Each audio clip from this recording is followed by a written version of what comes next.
Art Joseph Francis Mercado. Alright, good morning. Bigyan po natin siya ng sinabong palakpak. Alright.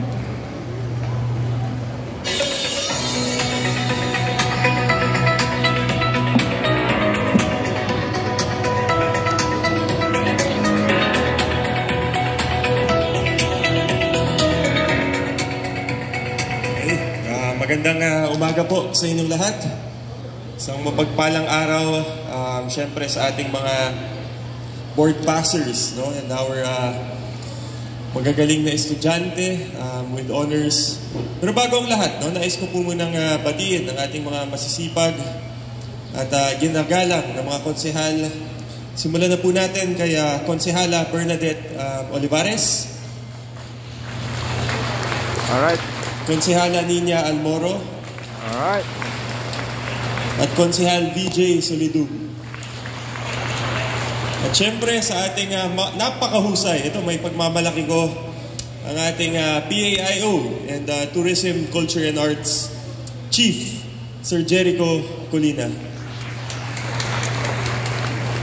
Yung mga kasamahan natin city government employees from our City Tourism Office and PAIO, maraming salamat po sa lahat ng ginagawa ninyo. Mabuhay po kayo. And our City Treasurer, nandito ba? Si Tres? Ating napakahusay na City Treasurer, Ma'am Bebet Abaygar. Our mga department heads na nandito.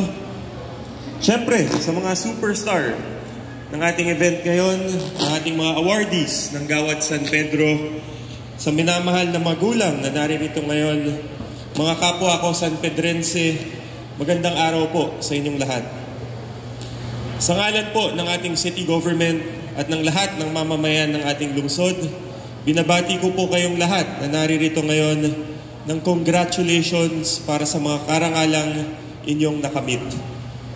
Kaya bago ako magpatuloy, batiin nyo rin muna ang inyong mga katabi ng congratulations. Alright. Sabi nga ng mga tao ngayon sa social media, deserve ninyo na maparito at mabagyan pagkilala. Bilang inyong City Mayor, ako po ay lubusang natutuwa na dumarami ang mga kabataang San Pedrense na maituturing nating mga achievers, hindi lamang sa academics, kundi maging sa kanilang mga professional examinations.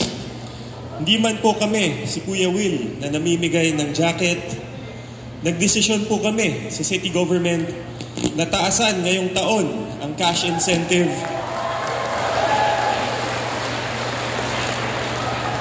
na matatanggap ng mga gagawaran nating mga kabataan. Makakatanggap po ng 10,000 piso ang mga board bar top-notchers. Alright. Habang 5,000 piso ang matatanggap ng mga board passers. 3,500 pesos naman po ang matatanggap ng mga outstanding students natin.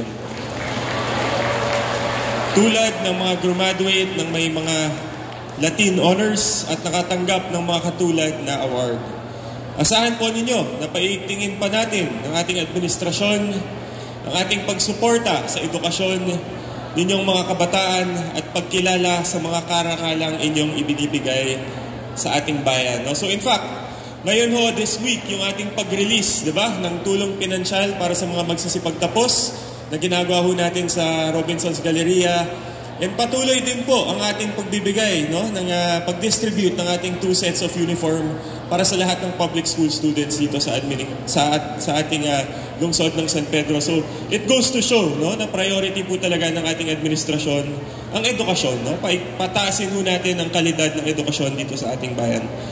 Kung magandang i-acknowledge rin natin ang inyong mga pamilya at iba pang mga mahal sa buhay na tumutulong sa inyo na marating ang puntong ito ng inyong buhay, bigyan rin natin sila ng isang malakas na palakpakan.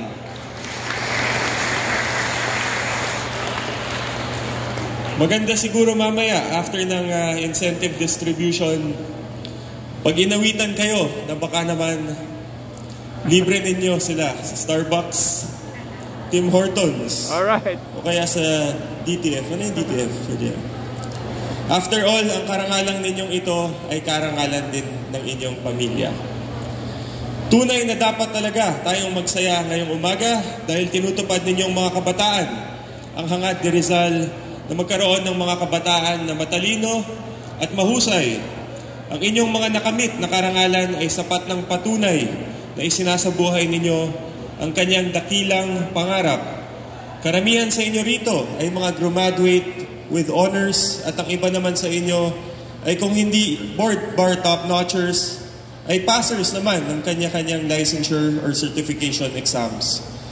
At ganitong klase ng mga kabataan ang gusto natin para sa San Pedro, mga kabataan na kahit sinasabihan na panay gala at reklamo lang ang alam, palaro-laro ng Mobile Legends, gawa ng memes, laging tutok sa Facebook, TikTok, or Bumble, ay hindi tumitigil sa pagbibigay karangalan, hindi lamang sa kanilang mga sarili, kundi maging sa ating mahal na bayan.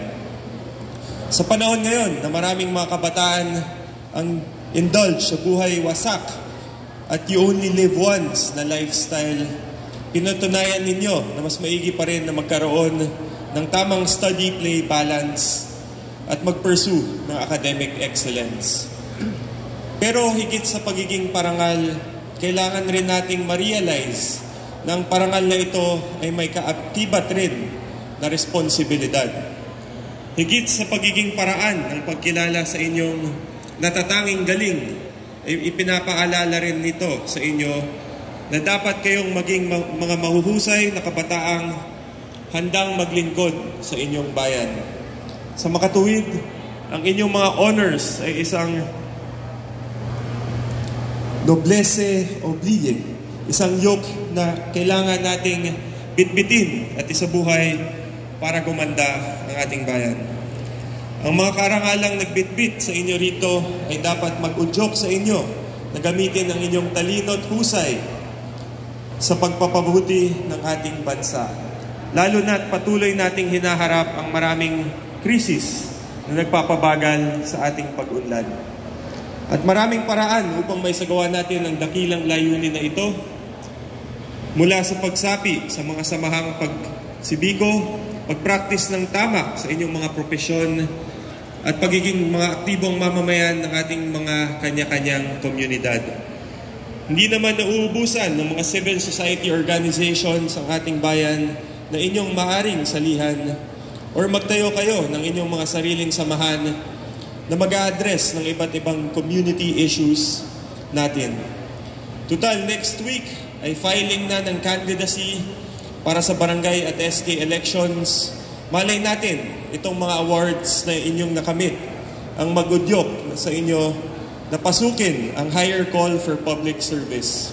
Who knows, sa inyong hanay ngayong araw, magmumula ang mga papalit sa amin sa City Hall or ang mga magiging susunod na presidente ng Pilipinas. Kung hindi man kayo papasok sa public service, baka sa inyo naman magmula ang mga susunod na mga Supreme Court Justices, national scientists, national artists, at mga business tycoons na magpapaunlad ng ating ekonomiya, siyensya, sining, at teknolohiya. Rest assured na lubos po akong masisiyahan pag nangyari ang mga yan balang araw. Kasabay ng pagbibigay sa atin ng obligasyon na maglingkod sa ating kapwa, pinapaalala rin natin sa atin ng okasyon ito na dapat dalhin tayo ng ating mga honors patungo sa buhay na matuwid at may integridad.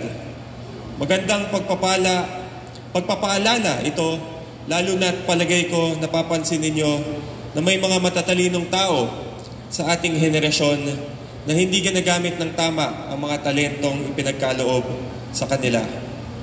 Mula sa paggawa ng kung anong kahalayan hanggang sa pakikisangkot sa mga buktot na gawain sa loob at labas ng pamahalaan, nakikita natin ang sinasabi ni Emilio Jacinto na pagsamba natin sa kaningningan ng mundo kung kaya nagkakaroon ng ganitong mga bagay. Gaya ni Jacinto, naniniwala rin ako ng talino at husay ay dapat magdala sa atin sa liwanag ng magandang asal at kagandahang loob. Kaya mga kapwa ko kabataan, gamitin ninyo ang talino na nagdala sa inyo rito upang maging inspirasyon sa ating mga kababayan na namuhay ng tapat, tumindig lagi para sa tama at katotohanan at pagtalima sa ating mga civic obligations. Ngayong naglipa na ang iba't ibang mga influencer na panay vanity o kaya kalokohan lang pinagagawa, maging influencer kayo ng isang buhay na may karangalan at kahusayan.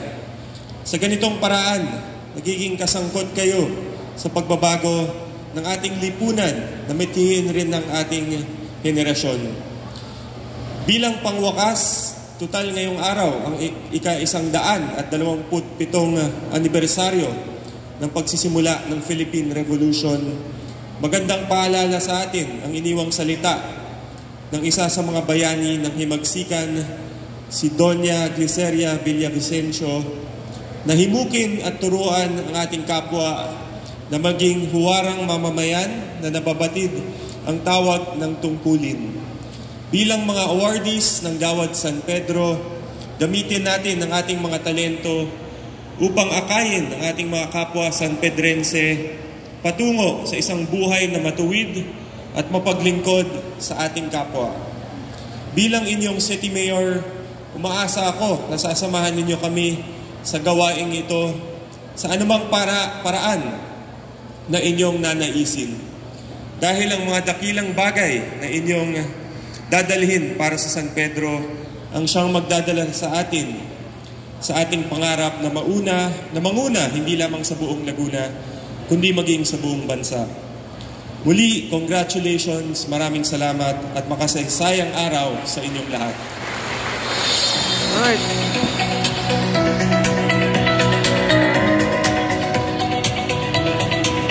Ayun, thank you. Kasama rin ko yung Mario. Nandito yung ako ko. I-awarding din. Congratulations. Alright.